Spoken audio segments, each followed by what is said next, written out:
اتفرج على فيلم كاراتيه لمايكل جاكسون، مدري محمد علي كلاي. والله ما عندي متذكرة. ومن سيرة لسيرة وبلا طول سيرة، قلت له يا أبو سماحر،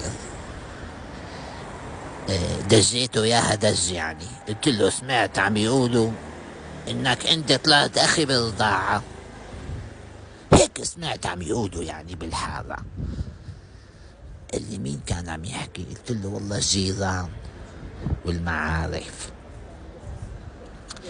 قام قعد يضحك، قال لي يا مقصوفة الرقبة، ليش مالك عرفاني؟ شكيته لربي طلع دريان من ايام وسنين، مو قايل لي، وانا كنت اكل هم انه شو اعمل وشو ساوي. قال لي ليش مالك دريان؟